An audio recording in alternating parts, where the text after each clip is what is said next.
like to call the meeting to order. Please rise and join me in the Pledge of Allegiance. Pledge allegiance to the flag of the United States of America and to the republic for which it stands, one nation, under God, indivisible, with liberty and justice for all. Right, Madam Clerk, would you please call the roll? Supervisor Moore. Here. Councilwoman McNamara. Here. Councilman Iacilli. Here. Councilman Powell. Present. All right, let's proceed with the agenda review.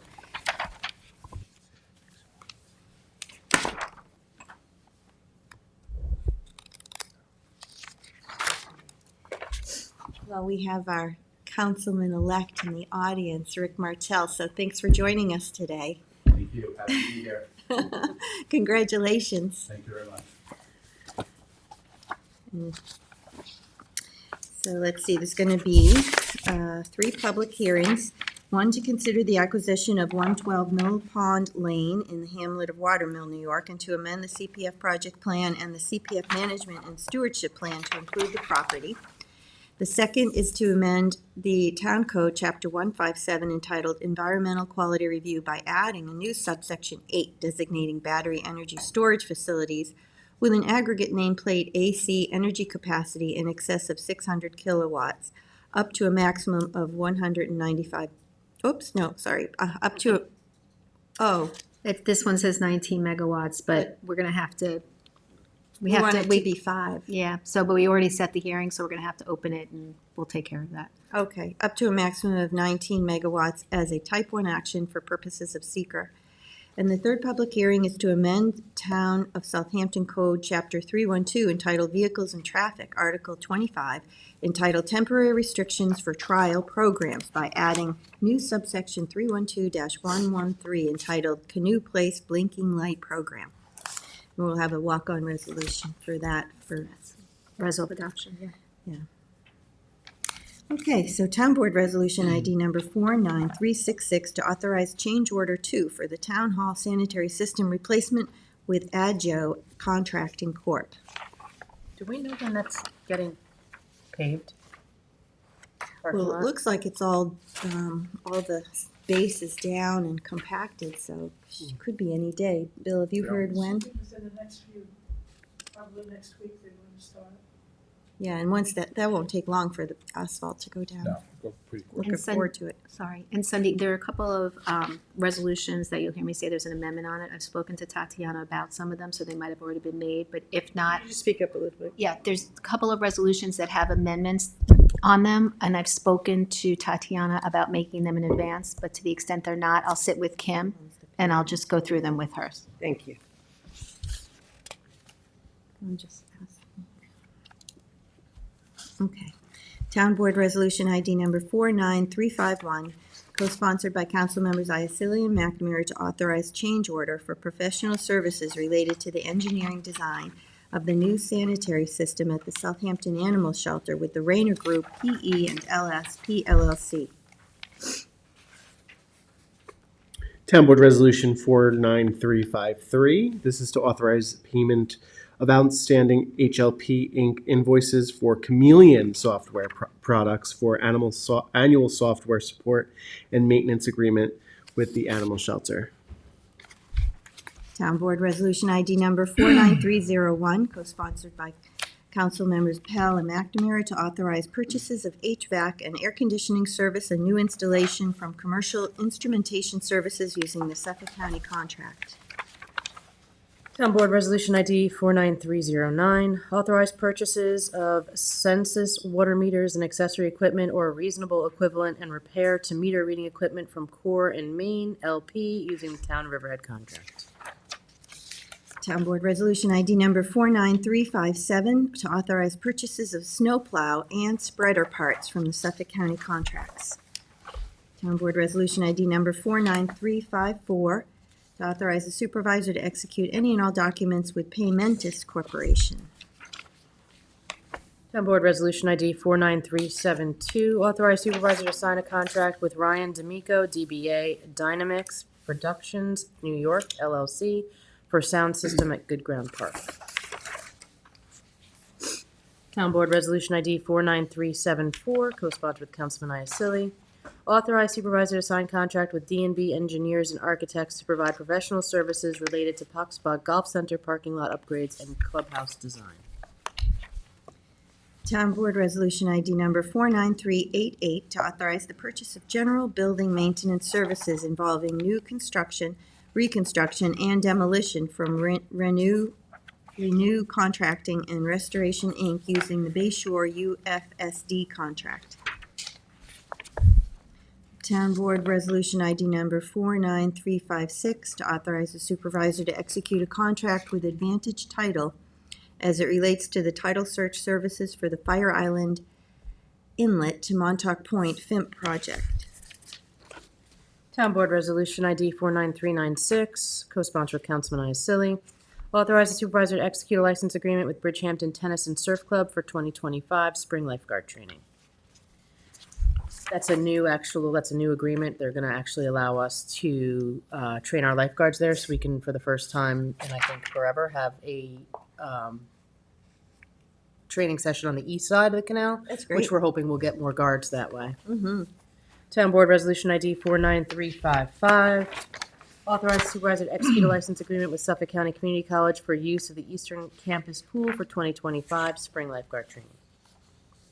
Town Board Resolution ID number 49387, co-sponsored by the entire board, to authorize the supervisor to execute a no-cost contract extension with First Coastal Corp. For coastal engineering services in connection with the Sagaponack Beach Erosion Control District.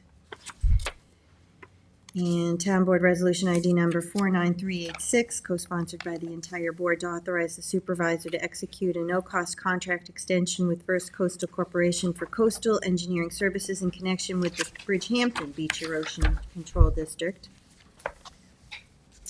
Town Board Resolution ID number 49384, co-sponsored by the entire board, to authorize the supervisor to execute a no-cost contract extension with the First Coastal for coastal engineering services in connection with the Bridgehampton Beach Erosion Control District Phase 2.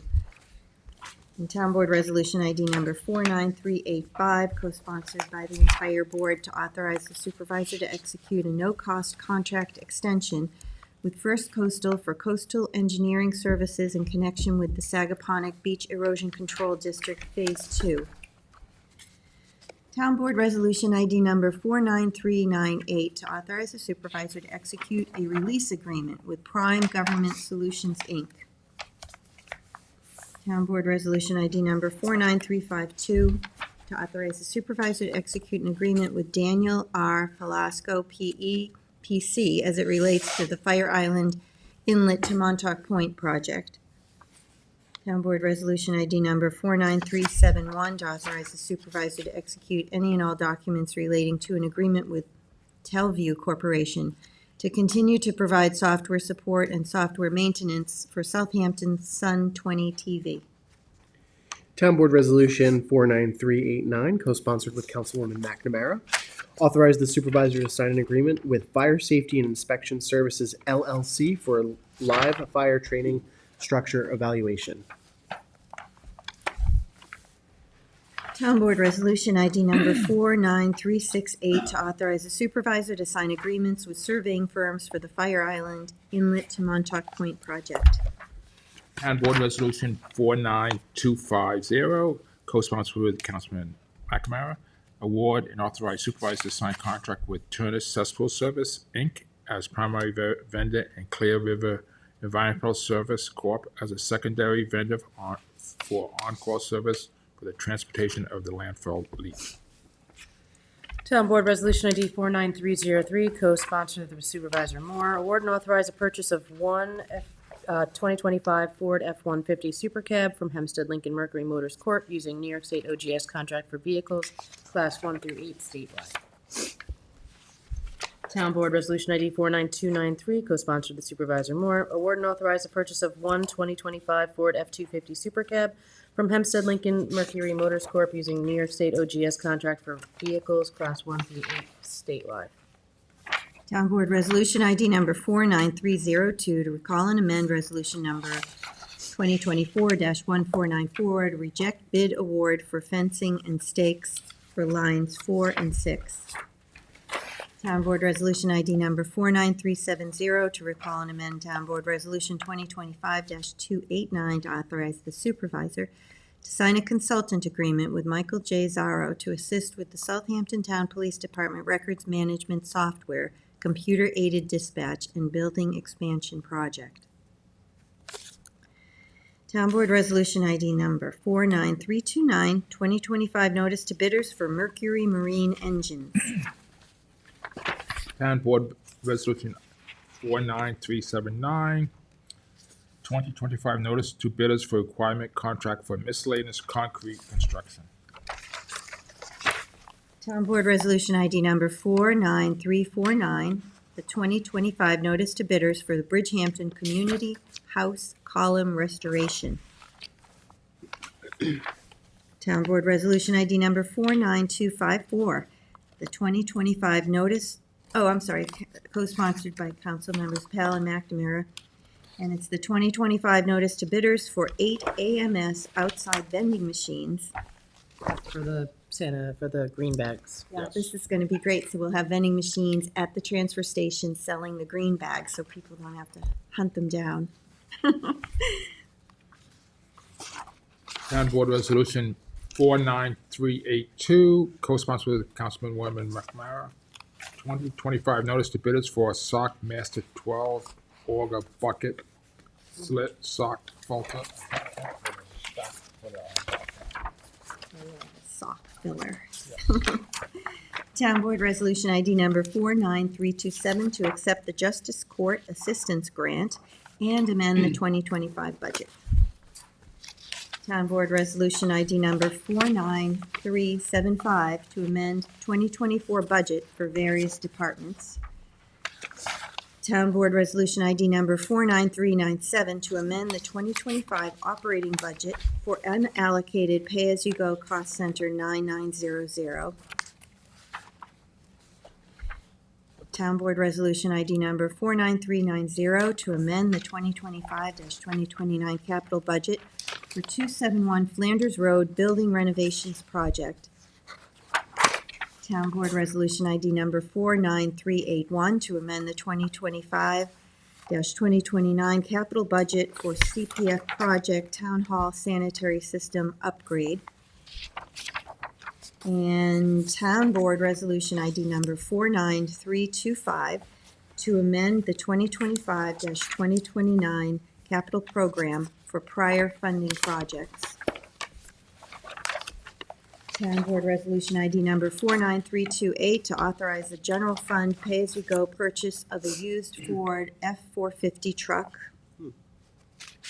Town Board Resolution ID number 49221, a continuation of legal services by Sir Tillman, Balin, Adler, and Hyman LLP as it relates to Rose Hill Road, Watermill, New York for 2025. This Town Board Resolution ID number 49392, we might have some changes, so it may not be on the agenda for next week.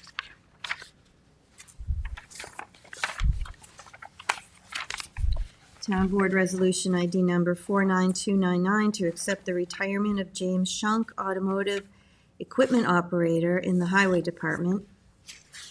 Town Board Resolution ID number 49373 to amend the 2025 adopted budget for salary and related benefits for legislative aid. Town Board Resolution ID number 49277 to appoint Ryan Corwin to Maintenance Mechanic 4 in the Parks Department. Town Board Resolution ID number 49278 to appoint Eric Johnson to Maintenance Mechanic 3 in the Parks Department. Town Board Resolution ID number 49160 to appoint Ethan Rose to Maintenance Mechanic 1 in the Parks Department. Town Board Resolution ID number 49360 to appoint Melissa Chirillo to Administrative Assistant in Municipal Works. And Town Board Resolution ID number 49376 to appoint Michael Schermeyer to the Building Inspector in the Building Department. Town Board Resolution ID number 49279 to appoint Stephanie Haroon to Driver Messenger position in Senior Services. Town Board Resolution ID 49358, attendance at Policing the Mentally Ill course in New York, New York. Town Board Resolution ID number 49391 to authorize personnel from the Town Comptroller's Office to attend the New York State Government Finance Officers Association 2025 Annual Conference. Town Board Resolution 49315, co-sponsored with the entire board. This is a notice of public hearing to amend Town Code Chapter 312 entitled Vehicles and Traffic, Article 22 entitled County Road 39 by adding new subsection 312-107.4 entitled Temporary Traffic Mitigation PM Pilot Program. That's in reference to the program outlined by the Highway Superintendent at our previous work session. And that'll be April 8th. We'll hear more on that. Town Board Resolution ID number 49399, co-sponsored by the entire board. Notice of public hearing to consider amending Town Code Chapter 50, Open Government, to discontinue video conferencing at public meetings.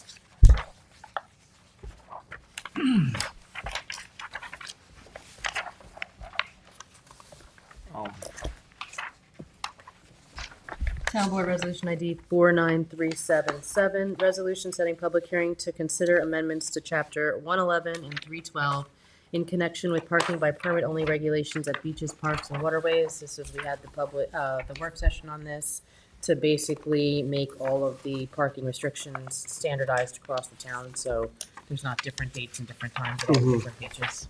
Yeah, it's good, good one. Could you add me to that, please? Town Board Resolution ID number 49255. Notice of public hearing to accept a deed of residential fee from Ross N. Conklin for property to be maintained as open space located at Watermill, Suffolk County Tax Map number as indicated pursuant to Southampton Town Code, Section 244-4, obtaining a development right certificate, and Section 247, General Municipal Law of the State of New York. Town Board Resolution 49363, authorize the use of community housing funds for the acquisition of property located at 90 North Sea Mecox Road in North Sea. This is again in reference to previous meeting that we had with Curtis and Karabach, our housing director. Also, Town Board Resolution ID number 49367. This is to authorize the use of community housing funds for the development of the property located at 140 Maple Avenue in Flanders, also discussed at the previous meeting. Town Board Resolution ID number 49364, authorize the use of community housing funds for the acquisition of property located at 205 North Sea Mecox Road Wendy, could I be added to those three? in North Sea. We should probably do the entire Yes, whole board, please. for all three. Yeah, this was also discussed at the previous meeting as well. Great programs. Yes. We're moving ahead with that. Okay, so we're a little early, 5 minutes, but maybe we could call Julie and see if she's available to come up. Oh, I did hear from Nick that they are planning to do the paving next week. That'll be a relief to get the parking lot Yes. back. Restriped. Plus, when they do that, restripe out front too. Visitors, Yeah, make it clear it's for visitors. yeah.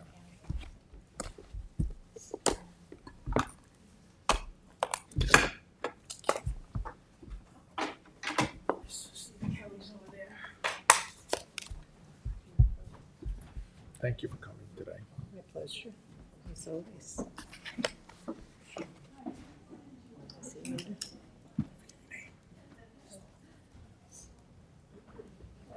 Nameplate. Oh, look.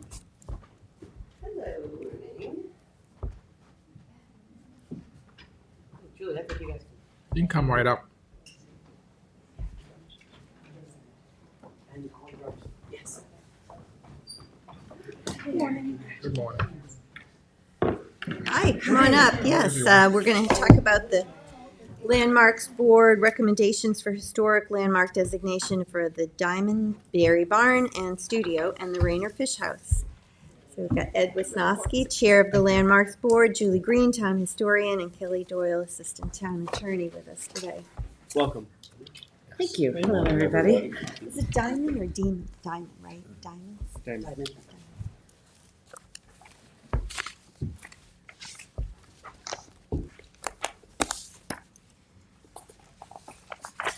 Okay, who's going to introduce these topics to us? Why don't you start with the Rainer Fish House? Want to do since Rainer you Fish Oh, House? the Rainer Fish prepared the House? report? Okay, that's a separate one. Let me get them.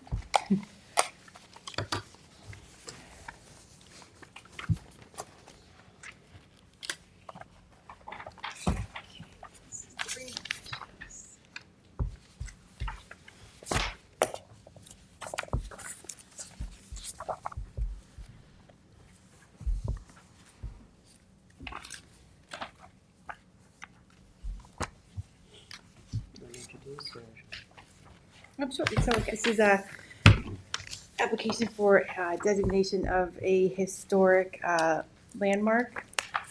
And the public hearing is scheduled for April 8th.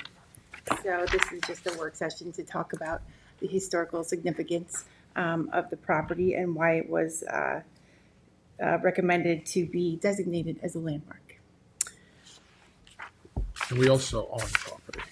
We own the property, that's right. So there are two separate smaller properties, and then there's the marina just to the south. There is a private boat slip in between, but for the most part, we own that shore property. So this is the Rainer Fish House. It is located at 4 Beaver Dam Road in West Hampton. It's on 0.02 acre of land along the Beaver Dam Creek. It has been identified as a historic resource and is a contributing structure in the town's maritime history. The property has been evaluated by the Landmarks and Historic District Board, and it was considered a potential town resource on our AKRF study in 2014. Although it's not particularly noteworthy. Sorry. It's okay. I mean, this thing is this looks like it's just fallen in on itself. So as I just on cue, as although this is particularly not a architecturally noteworthy structure, it is the last vestige or one of the last vestiges of this type of fishing community for small fisheries that took place here on Beaver Dam Creek in the town of Southampton. So it possesses lots of characteristics for its historical significance. This is the second Rainer Fish House that we know of. There was one that was built about 1860, which was wiped out during a hurricane of 1938. And they immediately rebuilt the fish house. It wasn't supposed to be any sort of some kind of a barn-like structure, built about 1939, and probably from remnants of debris that washed up from things that were destroyed during the hurricane.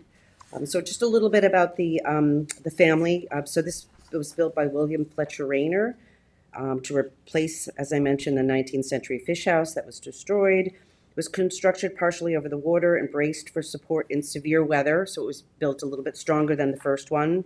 The fish house was used to store and repair fishing gear and provided shelter for local fishermen to work and socialize as a way of life in Southampton town, and is worthy of preserving this way of life for future generations. So it's really kind of a historic resource as a viewing potential. So the builder, William Fletch Rayner, was a fisherman, an engineer, he was a chauffeur, and for many years from 1930 to 1959, when he passed away, he was a town trustee. So he was active in the town in civic matters. He descended from a long line of the Rayners. The Rayners descended or settled in they were the first family to settle in what is now the West Hampton Beach area in about 1707. On lands along what was once called Appacuck Creek, which is now known as Beaver Dam. In about 1712, they started to build permanent homes here. Appacuck, just for background, Appacuck is an Algonquin word for flaggy land, for the abundance of cattail reeds and flags that were used in weaving maps and cover wigwams by the Native Americans, the Shinnecock and the Pusatuck that were in the area. It was kind of the dividing line between the two tribes as well, Beaver Dam Creek. So this family has been there and started settling in 1746. The area was given the use of the stream for building dams and mills for construction, grist mills, and to support the colonial settlement of the Beaver Dam area. So the families were starting to move in, and structures, infrastructure was being put in place to establish certain settlements. So a grist mill would be put on Beaver Dam Creek, a little bit north of this, as a way to bring people and all their farming. The grist mill would be used to grind their grain, and that's how settlements were all started. They were given certain areas of land to establish that. Once that was established, the settlement could really focus on the creek and use the creek for fishing, which it did. The Rainers did for the next 150 years or so. One of the important notes for the fishing community at the time, prior to the railroad coming in, it was just really sustenance fishing for local community, the local area. Once the railroad came in 1870, it changed everything out here on the east end of Long Island, and it provided them access to get their the fish into the city quickly, and the city at that time was burgeoning. The city was just, migration and immigration to the city was burgeoning at the time. So those markets were able to use our local fish. So the commercial fishermen really started to grow out of this. So the sturgeon fishing became popular in the late 1800s and was practiced from the beach using gill nets during May and June. The nets were then stored in this fish house during the rest of the year. When the sturgeon fishing declined in the early 1900s, fishing for cod and using of scroll lines, trawls, and gill nets became popular, both of which from the beach in Moriches Bay. And all of the nets would go here during the winter time when they were not fishing, would be repaired. So the Rainer Fish House was kind of a little community of fishermen that would get together, gossip, get the news of the day, talk about local politics, and all that stuff happened here at the Rainer Fish House. It's something that we no longer really have, this type of community along the creek. So, and so traditionally, these fish houses, as you noted, it's kind of in bad shape, were basic utilitarian structures located in areas along the shore, convenient to fishing grounds, and they were built out onto the water with a dock for easy access for boats. They served as the base of small-scale fishing operations for the community of fishermen, sometimes outfitted with a potbelly stove, provided a space for fishermen to come in out of the weather and swamp fishing stories. So they're ramshackled in appearance. That's not by accident. They do by nature of where they exist along the water, they're going to take a little more battering than your average structure. So again, this one was built after the hurricane of 1938.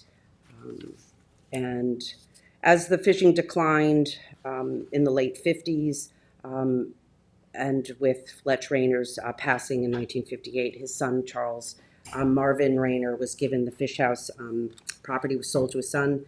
And not only did he take over the fishing operation, but he also became a town trustee. So he took his dad's spot as well.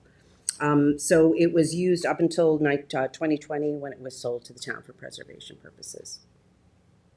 And we do have, on the CPF side of things, we are working with the steward, the Moriches Bay project, to use the site, basically the grounds and the access to the water for educational purposes. They're installing a flip scene. Yeah. I think they had they had plans, I guess, in the future to do like touch tanks or something. Yes. Yeah. So the structure isn't going to change much. It will be ADA compliant. They will be working on plans. I think there are plans on the back of the report that shows how we're going to move forward with that. Just, And of course, that's, we need to do, in order to do these things, we need to be landmarked. what? Yeah.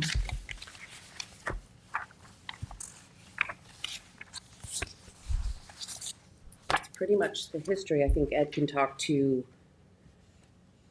more of that, Well, and yeah, let me just indicate, while the building is not an icon of any kind of architecture other than practical working structure. It's like many barns that were to be found in Southampton town.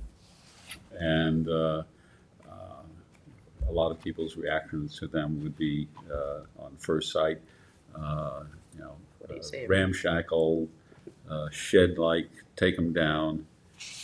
Myself, having grown up on a farm, the farmhouse where I live used to have a corn crib outside, and my father took it down just because it was no longer useful for the farming that he did. And on other farms he had, there were these rundown buildings, but some of them went back to the late 1700s. And over the period of years, they were just used for incidental purposes, store equipment or supplies on a farm. But the town is rural, was rural in character. That is its history and its agriculture and fishing that's there. I think many people look at the concept of landmarks more in an urban context, where you have masonry built structures that have been around for a long period of time and have been designed by some noted architect and represents a kind of important piece of history for urban context. And in a rural context, history is a bit different. Things come and go, and were built in a practical circumstance where they don't always stand up very easily to the passage of time. There are many historic barns. We'll be talking about one in a minute for the Diamond barn, but I go back to an incident back in 2012 or so, 2013, when the Topping Rose house was being renovated, made into the Topping Rose Inn. And there was an early 1700 barn on that property that everybody thought was a piece of junk. As they were remodeling it, they wanted to, and they did eventually tear it down, but the chairperson of the Landmarks Board at the time, Sally Spanberg, in a critical rush to try and save it, because the barn, among other things, had been associated with an early tavern and merchandising operation where it had received rum and molasses from the Caribbean over Merchant's Path from North Sea Harbor into Bridgehampton. But anyway, they agreed to disassemble the barn. They moved it across the street to the Nathaniel Rogers house without, of course, any plan for restoration. And there it stood for a pile of wood, stood for a year or so. And eventually somebody, and this was during a period of time, the Nathaniel Rogers house was undergoing renovation, so there was no real protection or anything, but some of the material was stolen for use by unknown persons, so gradually the pile diminished, and then eventually what was there rotted away. But on the walls of the barn, the owners of Topping Rose said was inscribed a lot of information that, the price of sugar at a certain time and the names of certain people who were traders at that period of time. But all that got lost. The library had I could talk about this little barn forever. Was it documented by photographs at least? It was documented by photographs, not a lot of photographs. Unfortunately, they had an idea of what they were going to do with this barn, and then it just never came to fruition, and it just rotted. But there is a ledger that is at the Hampton Library in Bridgehampton that is associated with the family that owned that, and we know what they traded, whale oil and rum and services, and it's all wrapped up and related to Captain John Hulbert, who is our Revolutionary War patriot, who had the first flag. So when we lose these structures, we lose all of that history along with it. So he wasn't just a captain in the Revolutionary War thing, but his family ran this tavern in Bridgehampton that was, those roads, Bridgehampton Turnpike and the road, Montauk Highway to East Hampton. Those were huge crossroads. We have little triangular commons that was where the militia banded and practiced together. So there's lots of history that when we lose these vestiges, yes, it may look like a ramshackle shed or barn, but it really has a purpose that reminds us of our history. This has nothing to do. Right. This doesn't have to do an with example of what happens. I just want to clarify that this has nothing to do with. This does not go back to the Revolutionary War. No. This Okay. was a second building built after 1930s. 1930s. So 1939. let me just ask you just on some of the 2022 photographs that you have here. Mhm. Are there other homes here? It looks like they have docks. Is that So it's just the one. So the because I see a boat here, So I'm just trying to see if I have anything with the bridge. another house So if overlooking. you look on, there's this page here that shows, so we put up a sign so that people are crossing. This is South Road right here to the left, so you cross over the bridge. And there is nothing, there's the Rayner Boathouse, there's a boat slip, and then there's the town marina. So there's a marina there. Yes. And then there are houses on the west side of the little Used to be another fish Beaver house Dam Road. called the Winters. You ever heard of that one? That was torn down, I'd say, maybe roughly 20 years ago. Yeah, I did some of the Around the research canal. looking to find, West Hampton was Yeah. owned by the Winters family, Ed Winter.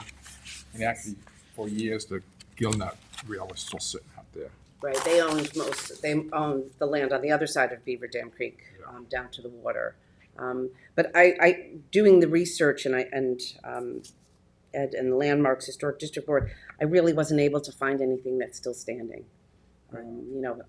Sandy came through too and destroyed a lot as well. So this is really the only one that I could find that was associated with the family that's been settled the area in the colonial era in the late 16, early 1700s. So their history on Beaver Dam Creek and Uppercut Creek Significant. is significant. Yeah.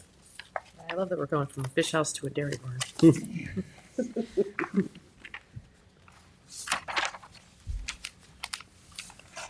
So the second one is actually just to landmark a structure, not the entire property. And this would be known as the Diamond Dairy Barn and Studio, located at 18 Flying Point Road in Watermill. And I'll let Ed tell you about the history. Yes, there's an extensive report, mostly done by Susan Sherry Clark of the Landmarks Board with respect to the Diamond Barn. To put it a little bit first in context. But this is very familiar to me because we did the farmhouse, right? Yes, Yes. as unfortunately, usually I plug into a monitor for image displays, but this is the outline of the barn on the property.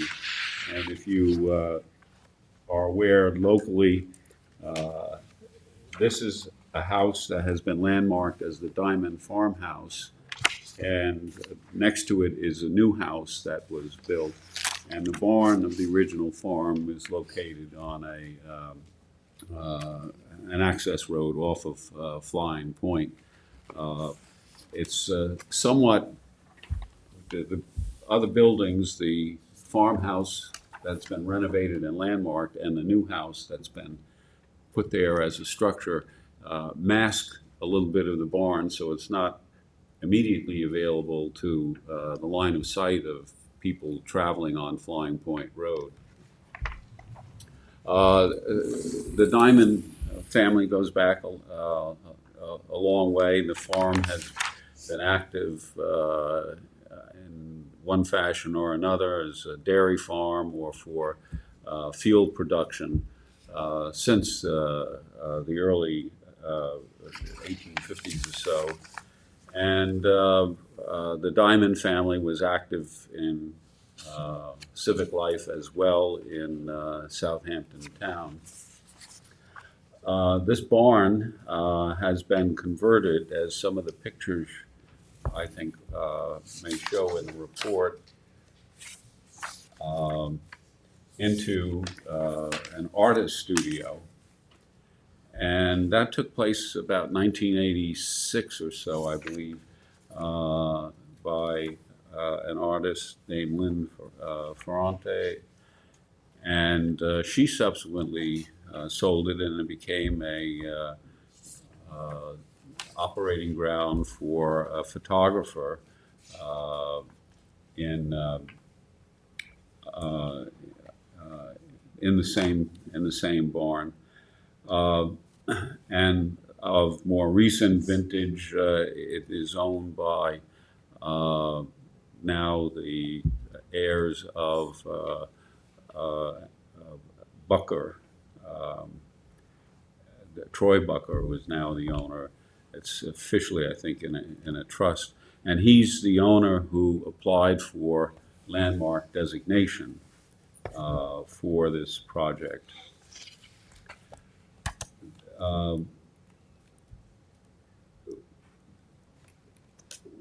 With respect to the barn, it's only the structure that is being proposed for landmarking.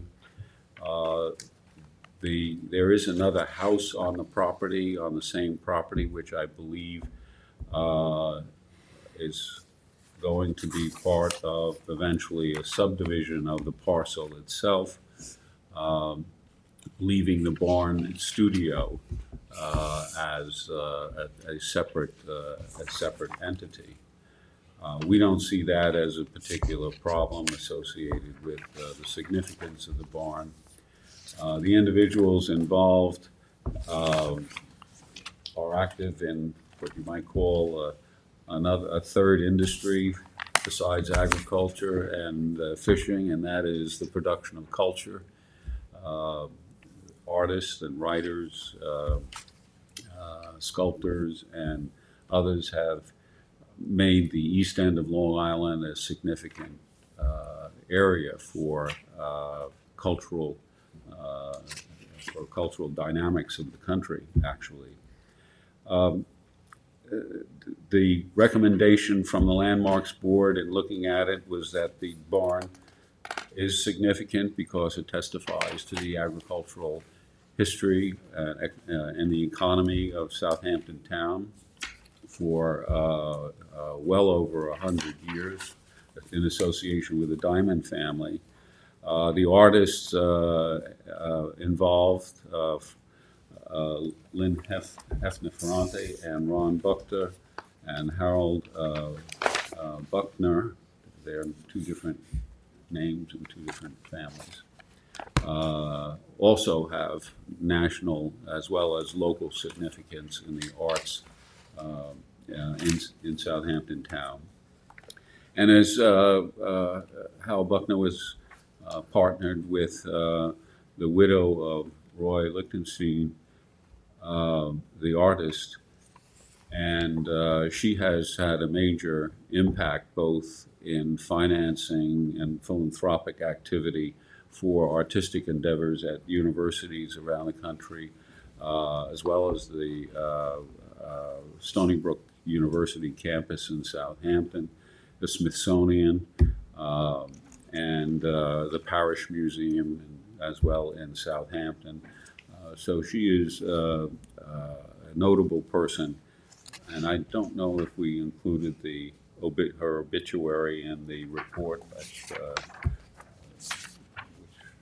outlines a lot of that. Yeah, she's pretty significant in her own right, Dorothy. Yeah.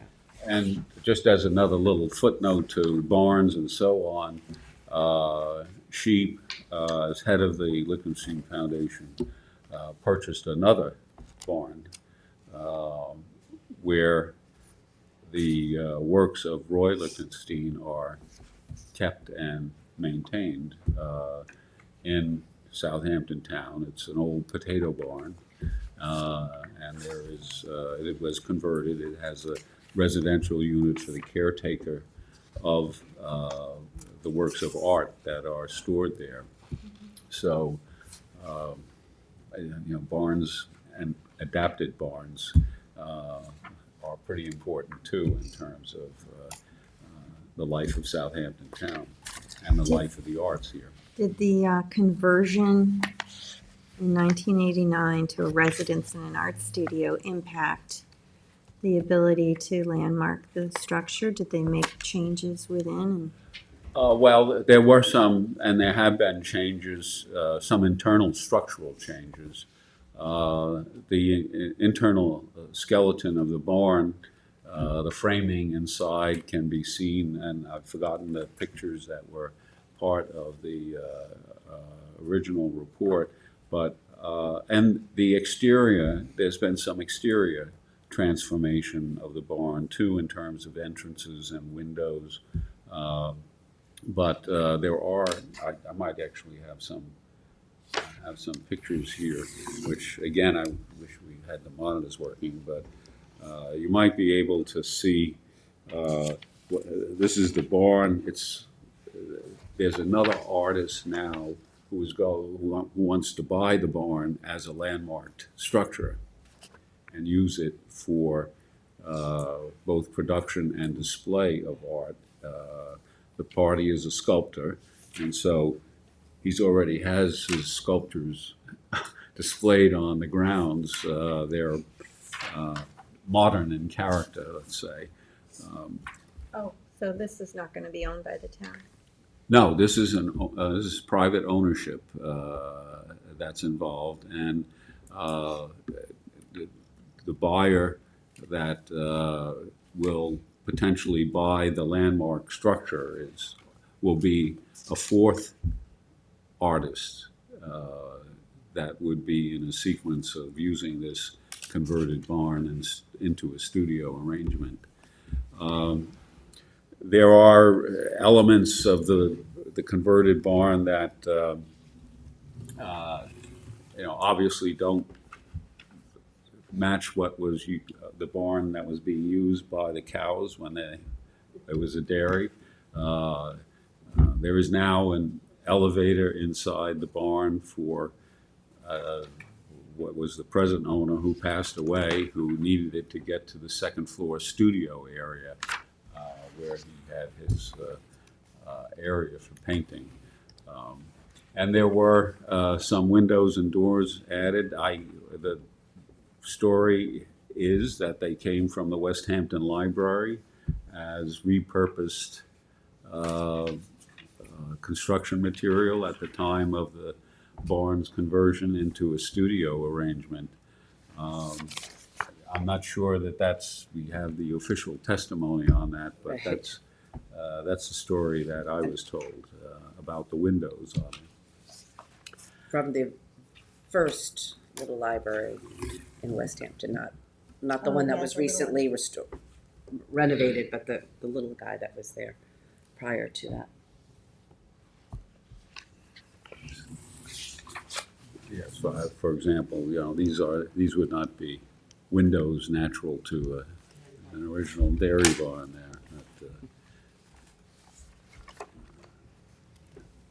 But the board is recommending. For the structure only, in order to allow the possible separation of a more modern house that's also on the same property at the time. I do want to say that certainly the individuals involved, the names Conklin, I'm very familiar with that. Certainly has historical significance. But I also want to point out to my fellow colleagues too. I think it's important just to note that the board from C through E on this particular application did not find it applicable. And also in the previous application, B and D also not applicable. So I'm not discrediting it. I think both, we have to acknowledge the historical significance of our fisheries. I think that's critical to the identity of Southampton. And obviously our farming. Agriculturally, it is significant, but I just want to make sure that the public is aware, we're aware, my colleagues, just going forward. But it doesn't have to meet all of these. It just- No. Yeah. I just want to make sure that that's clarified. Code indicates meets one or more. Yeah. And of it's those pretty rare to meet five. all of them. I have never seen one. Exactly. We're getting there.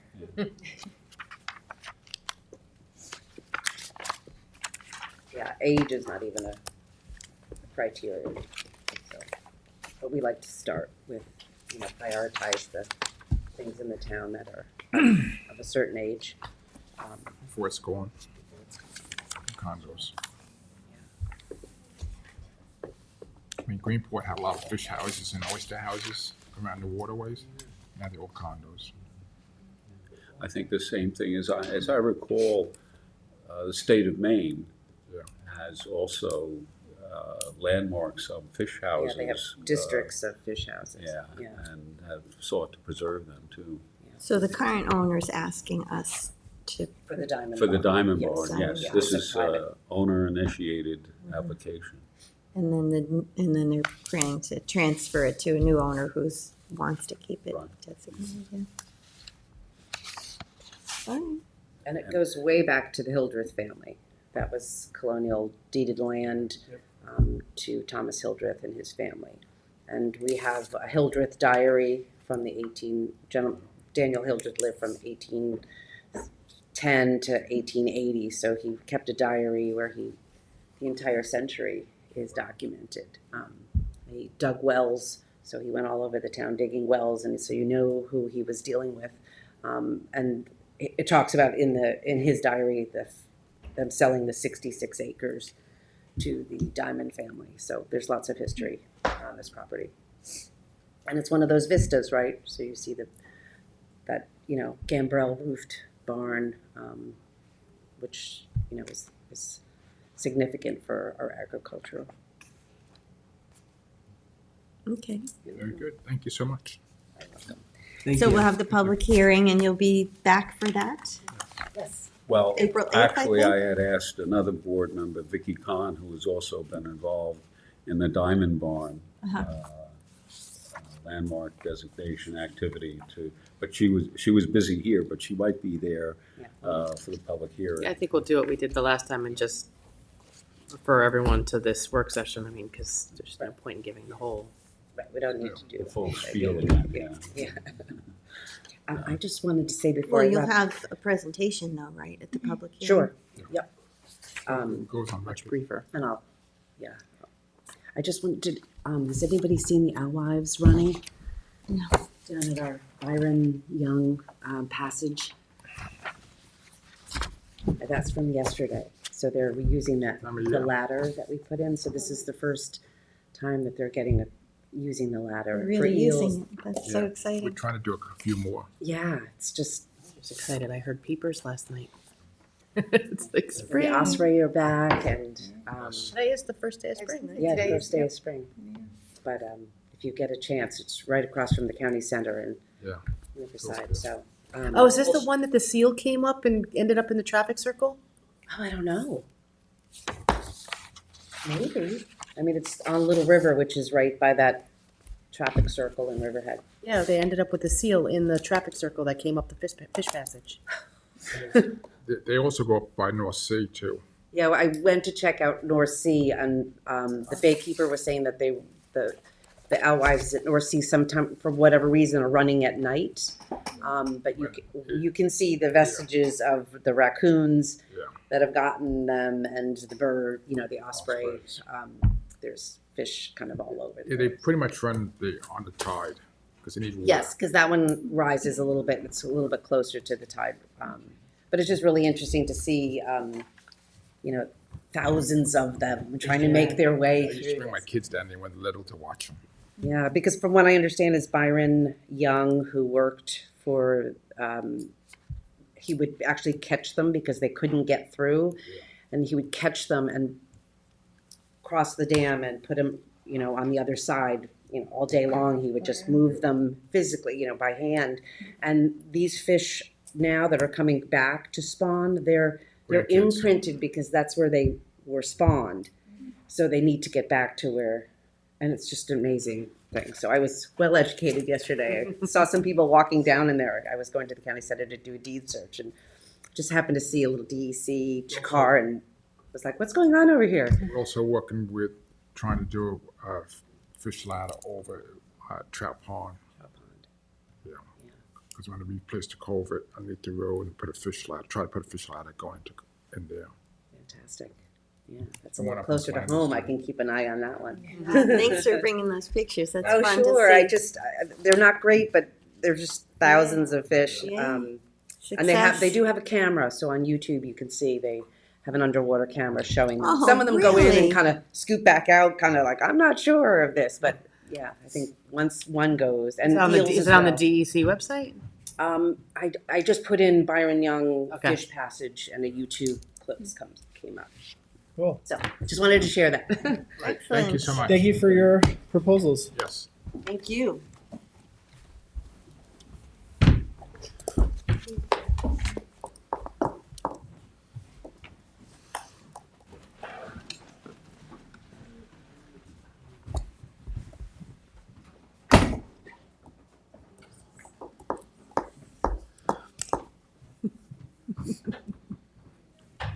Good morning, congratulations, how are you? Janice, you can come up. Thank you.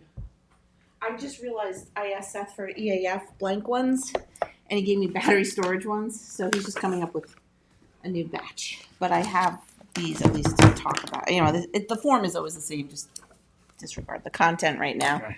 until he gives us our blank ones. Sorry. No, where is he gonna give that to Christine? Sorry.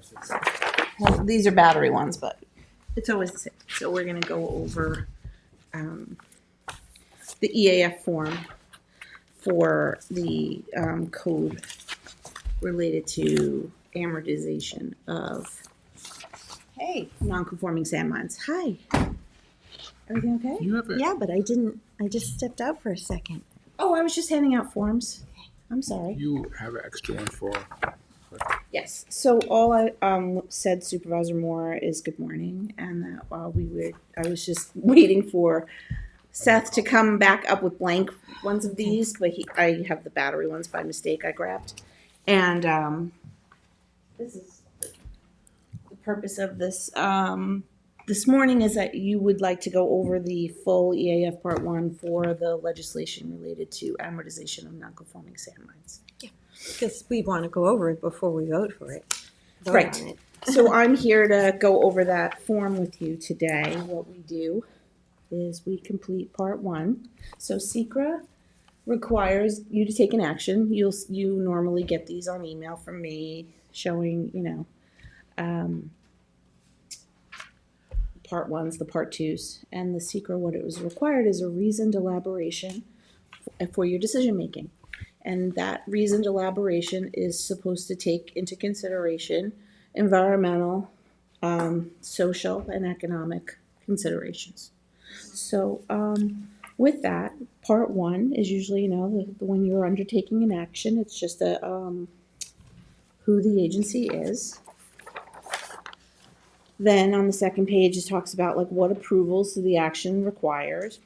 So in this case, the one we're looking at is battery storage, but he's coming up in a minute with a blank one. So in this case, the only agency here that's taking on this action is you. You already coordinated the action with the DEC because they have mine land reclamation under the ECL. So you said, DEC, are you wanting to be lead agency for our legislative action? And you did not hear back. So you assume lead agency in that case. You wait 30 days for an agency to respond to you. The response is sometimes they just don't write back. If they care, they'll get in touch, and we know that. But usually they just don't. So then that's why it's called assume. Like, well, okay, we'll take that assumption that we're a lead agency. It's our action, and we're gonna move forward. We're gonna do the environmental review. So that happened. So now you're at the point of now you're doing the environmental review for this action. And so the first instance when you are the lead agency and you're undertaking this type of review is to classify the action. Initially, we classified the action as a type 1 action because we looked at it as well. So every secret action has, it's either, here's Seth with my blank forms. Thank you, Seth. Every time you undertake an action, thank you, Seth.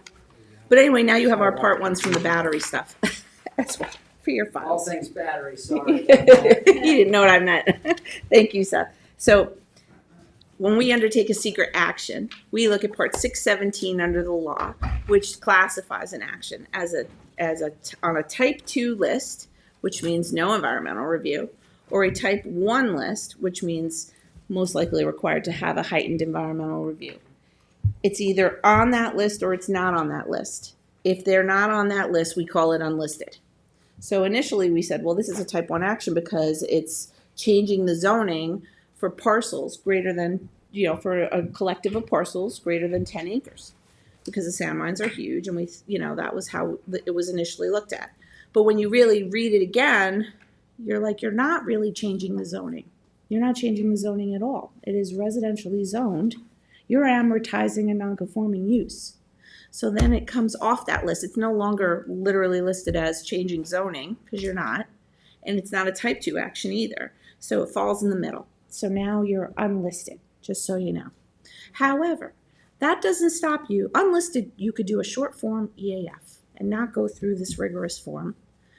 But in talking about this previously, the supervisor said you'd still want to look at the full form. So the full form is now what we're looking at, even though the action is unlisted.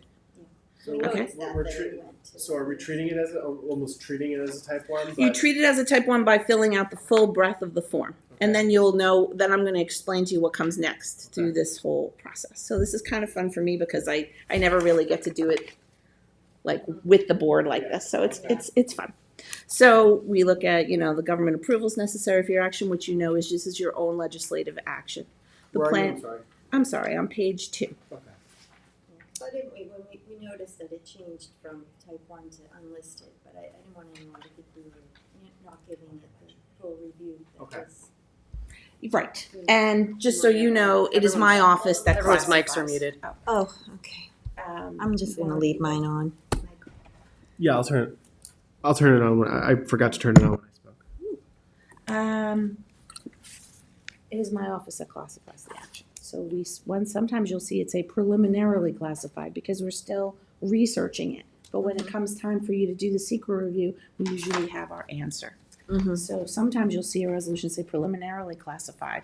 It's because, and we usually err on the side of caution. Mm-hmm. But sometimes it's either on that list or it's not. That's why it was preliminarily Classified type as type 1, 1. and then you But then, reconsidered. when you really think about it, you're not undertaking a zone change. You're undertaking an amortization of a non-conforming use. That's not the same thing. Okay, so back to our form. Page 2. Planning and zoning actions. So it says, will administrative or legislative adoption or amendment, local law, ordinance, rule be the only approval which must be granted to enable the proposed action to proceed? And that answer is yes. If yes, complete sections C, F, and G. Hold on, we only have part 2, so we have to go back to the battery page. Yeah, it's just not, He gave it. it's okay. I'm We got it. sorry. It's okay, we got it. These questions are answered on these forms that you're reading, but they're answered for battery storage. But we're answering right now for Sam. I didn't fill it in for you, so I was hoping he gave us he gave us part 2 by accident. It's okay. So where are you now? At the B? Page 2 of 13. Uh-huh. C, planning and zoning actions, right? Mhm. It's asking you, will administrative or legislative adoption or amendment of a plan, local law, ordinance, or rule be the only approval which must be granted to enable the proposed action to proceed? And that answer is yes. It says, if yes, complete sections C, F, and G. So C2 says, adopted land use plans. Do any municipally adopted comprehensive plans include the site where the proposed action will be located? That's a yes, because this isn't a site. This is a wholesale, area. does do our comp plans include sand mines is the question. And the answer is yes, they do. There's conversations about sand mines throughout all the various plans. If yes, does the comprehensive plan include specific recommendations? It says for the site where the proposed action will be located. It doesn't really. I would say no. I mean, in the East Quogue Hamlet area study, we may be able to find sections where it's talking about a specific site, but this isn't a specific thing. Sometimes these are written for, like, you're undertaking an action on this property, and you're undertaking an action that is relevant to many properties. So sometimes it's a little clunky when you have to answer the question. Okay, so is the site within any local or regional special district? Yes, because it's in the special groundwater protection area, right? I just wanted to bring you the actual. This is the actual book of special groundwater protection areas that was created, that all these laws Can I see follow. that for a second? Sure. Thanks. So, it is, yes, and identify the plan, which is the Long Island Special Groundwater Protection Area Plan, right? Who commissioned that? That's from the Long Island Regional Planning Council.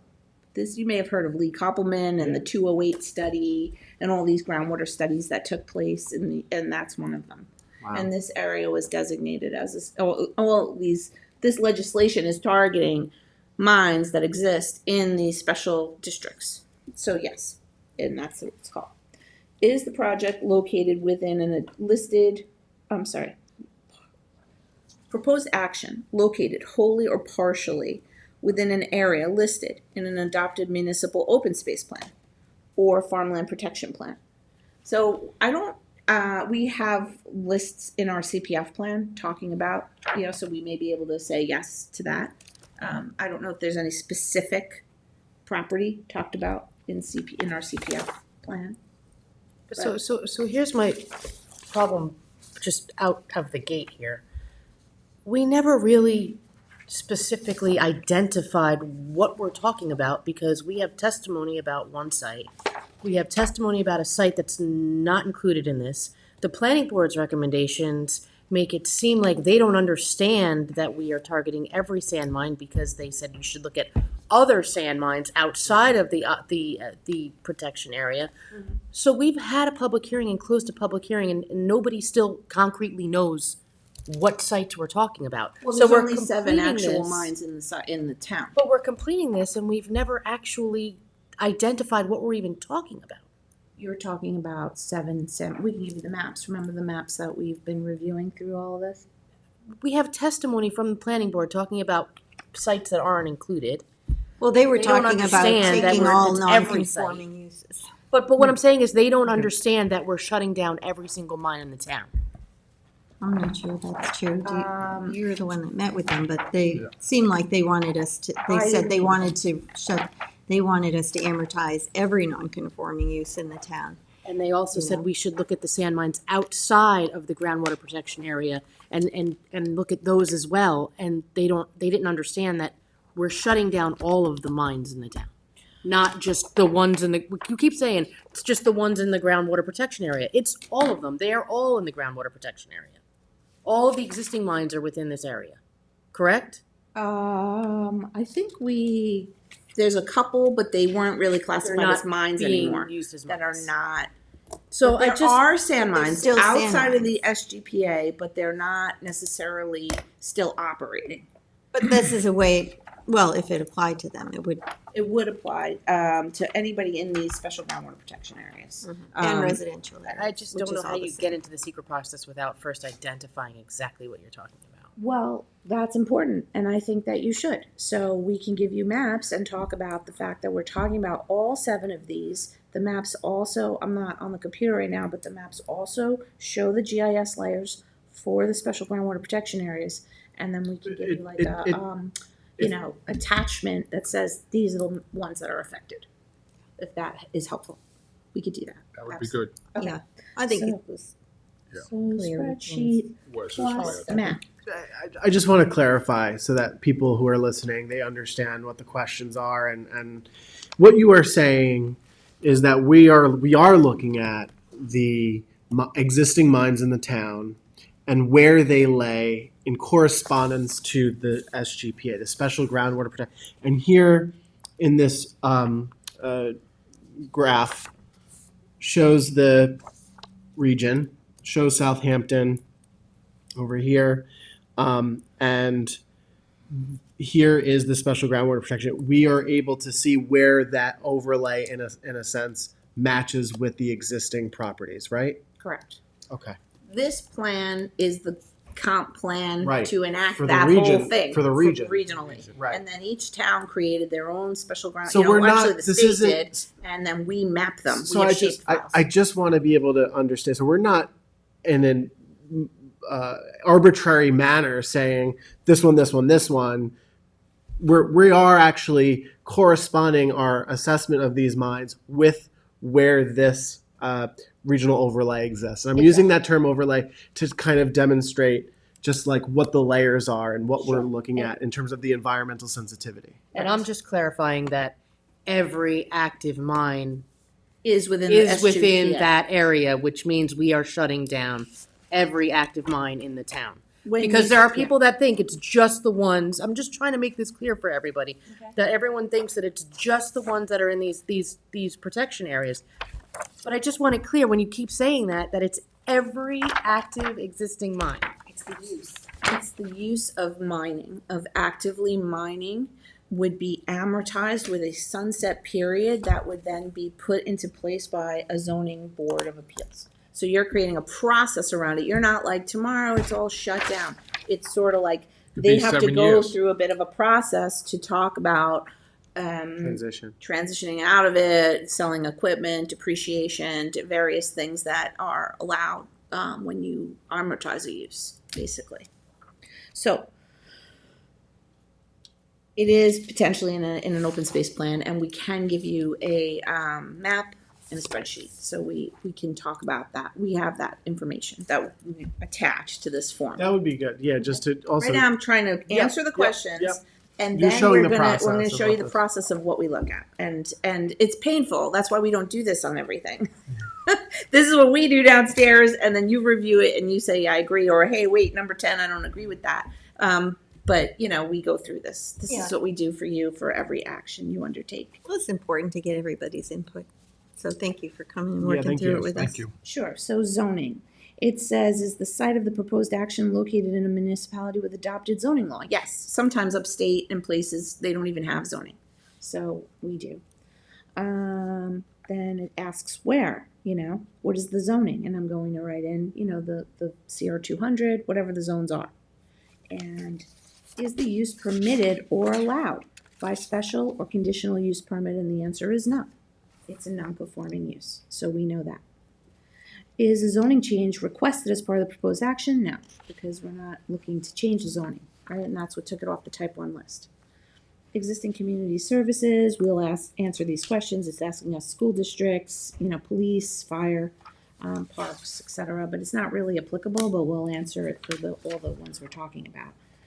Project details, I'm on page 3 now. Mhm. But what is the general nature of the proposed action? And then we'll fill that in. Total acreage. And see, this is starting to get back into site-specific details. Actually, wait. It says, yes, complete section C, F, and G. So I don't need D. I just have to skip to F. It's like doing your taxes. Yeah. Oh, This is F. What just happened? We don't have enough. Yes. Can I go on the computer? I can bring it up on there. I'm so sorry. Kevin, can you just bring up a regular form so we can mark it up ourselves, or? you want Yeah, I'm Kevin, gonna go on here. this one? Sorry. Kevin, are you able to come in so we can see the computer that she's bringing up? She's just gonna turn it up on there. Okay. Thank you. Put it on the TV. Please.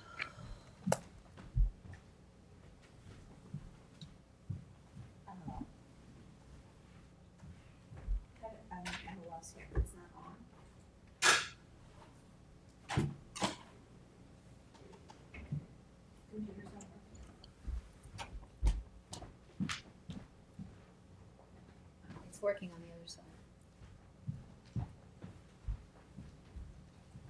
Now I know why they were complaining about this desk.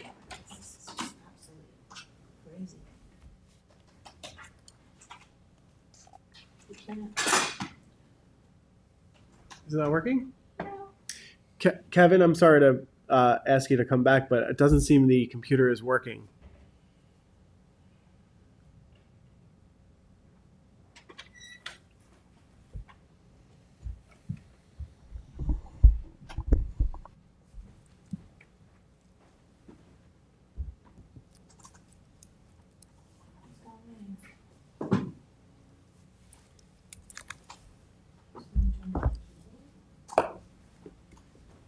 Security. Thank you. And they turned off the mouse.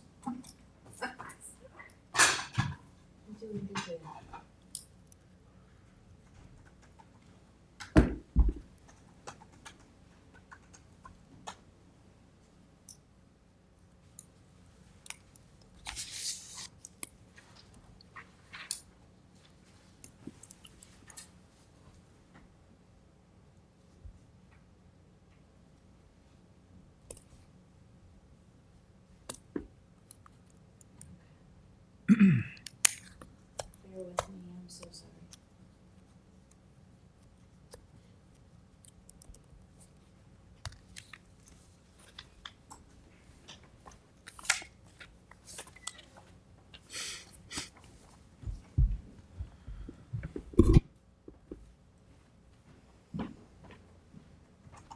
Thank you. Thanks, Kevin.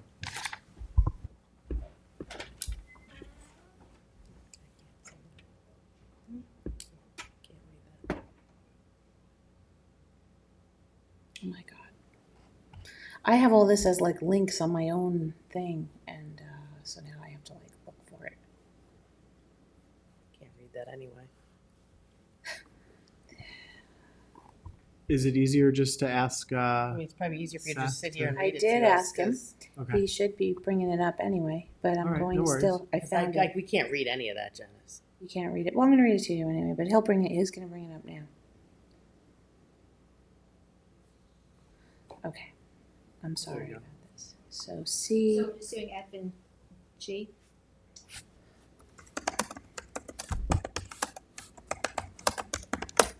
Oh, God. He said he's coming. All right. You miss this? Some things never change.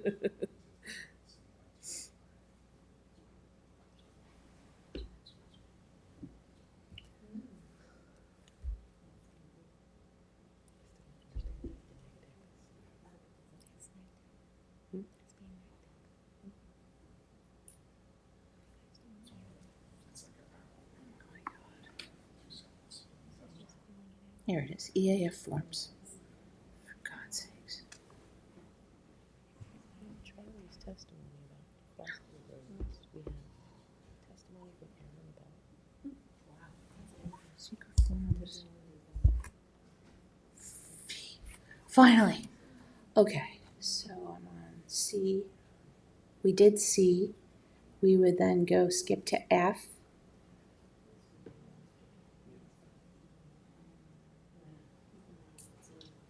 Yeah, F and G.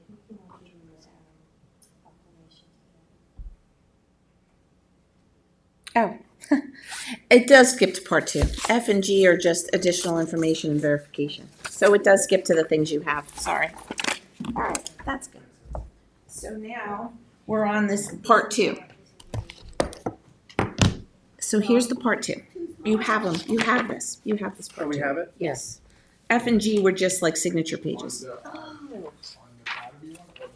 No, you just have a blank Blank, part now you 2 can go right to the now. blank You have a one. blank part 2 in front of you.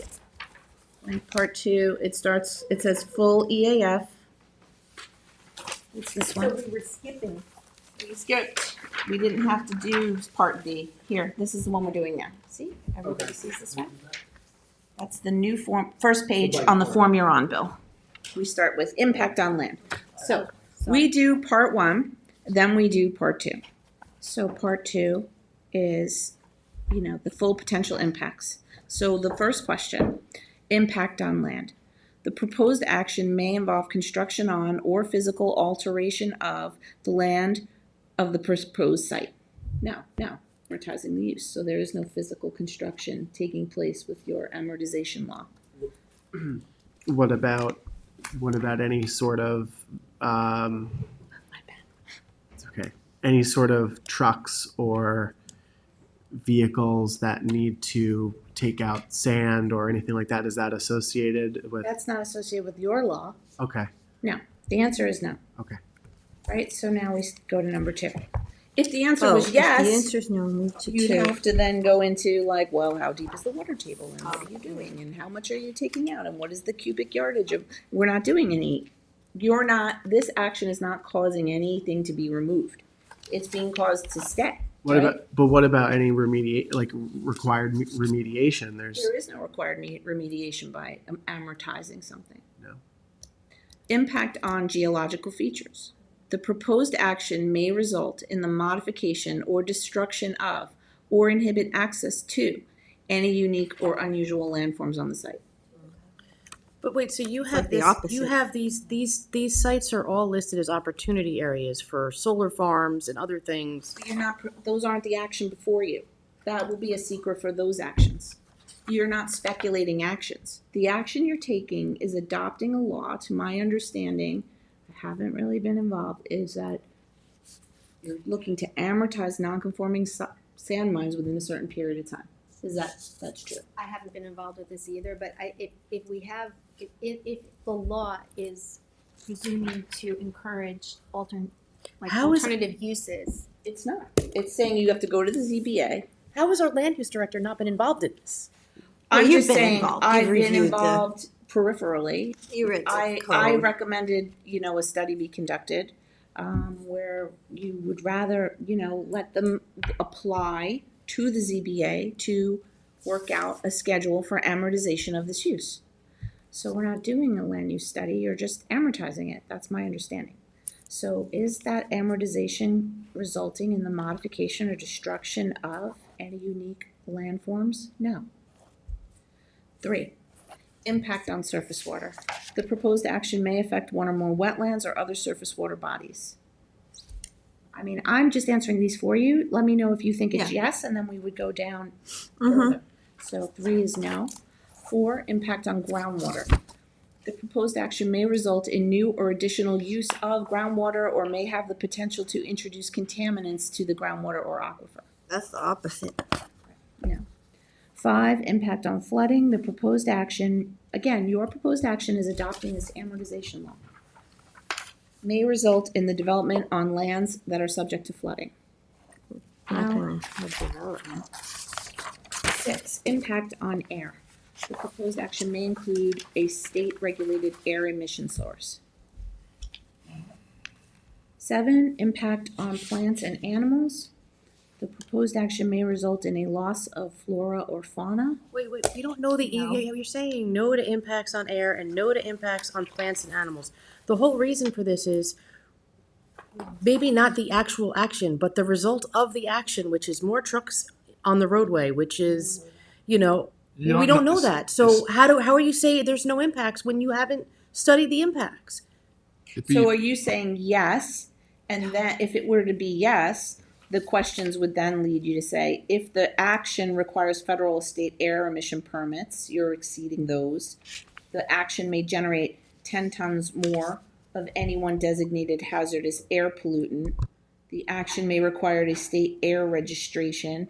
The action may reach 50% of any threshold, A through C, or the action may result in the combustion of thermal treatment of more than 1 ton of refuse per hour. So I don't think any of those It'd be less, further details. it'd be less trucks on the road. So, but I don't have any other way to answer that unless, you're telling me you want that specific information, which I don't know. They have to go to the ZBA and create an amortization schedule, and then the ZBA will take an action and conduct secret at that point. So like secret still goes on with various boards. So like I couldn't say how many trucks because I don't have a specific What does, application. I think, This is going, so. I just, And you can't, it's gonna be less trucks on the road. How? But that all happens at the ZBA, who is also taking an action and also has to conduct secret at that point. So if someone came in and said, well, I need to retain this for, so many years or whatever, I'm gonna phase out, here's my trucks, this is, what I'm phasing out, they would do that analysis at that point. Yeah. Your time is whether or not your legislation is causing an impact on state regulated air emissions. And your answer is no at this point. At this point, you don't. That way, is this having if you look at the question strictly, is the regulation that we're passing going to have an effect on state regulated air emission source?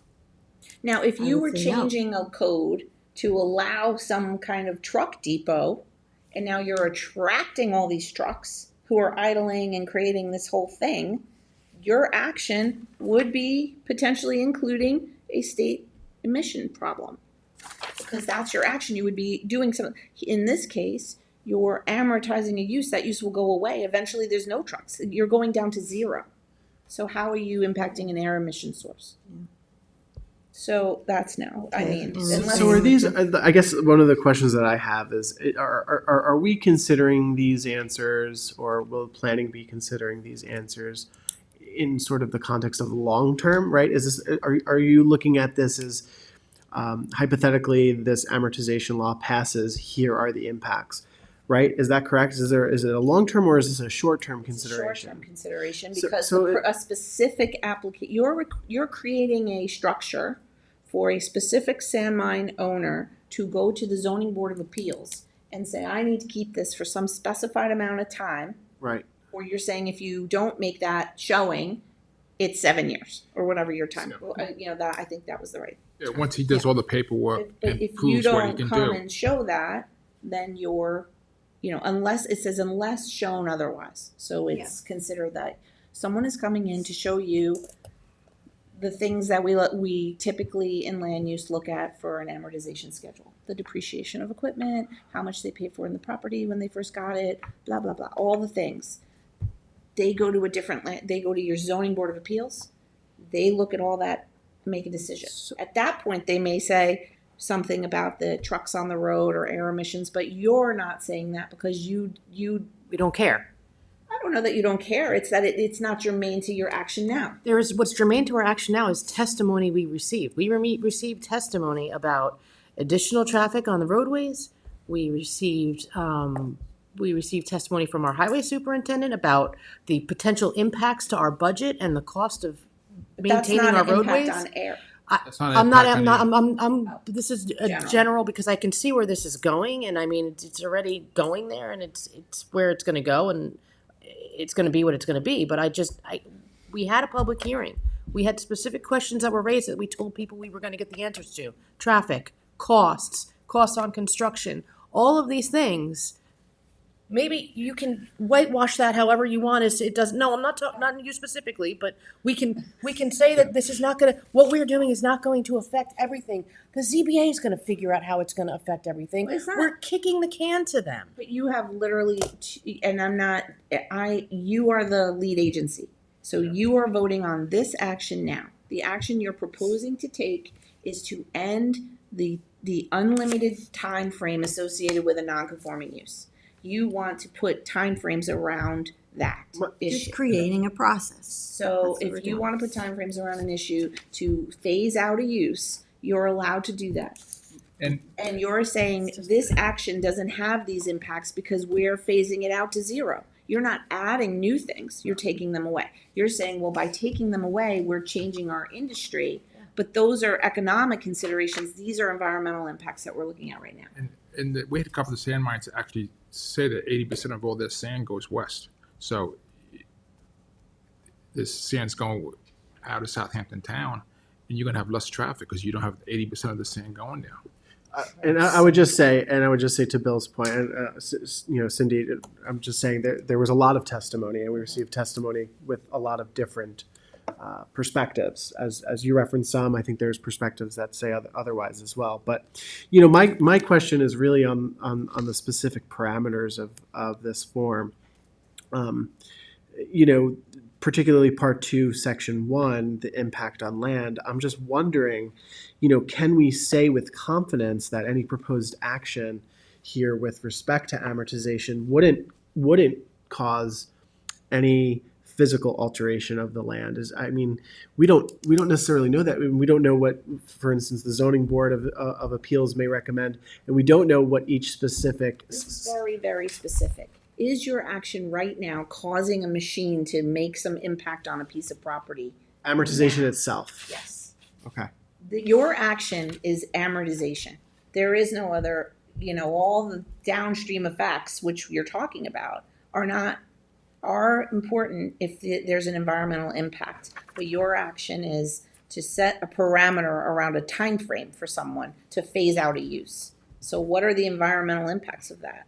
It's up to them to bring it back to us with, say, how long it's going to take them. Right, and but what kind as of far as the impacts. environmental impact, you're saying, does the proposed action involve construction on or physical alteration of the land surface of a proposed site? Right. Not now. No.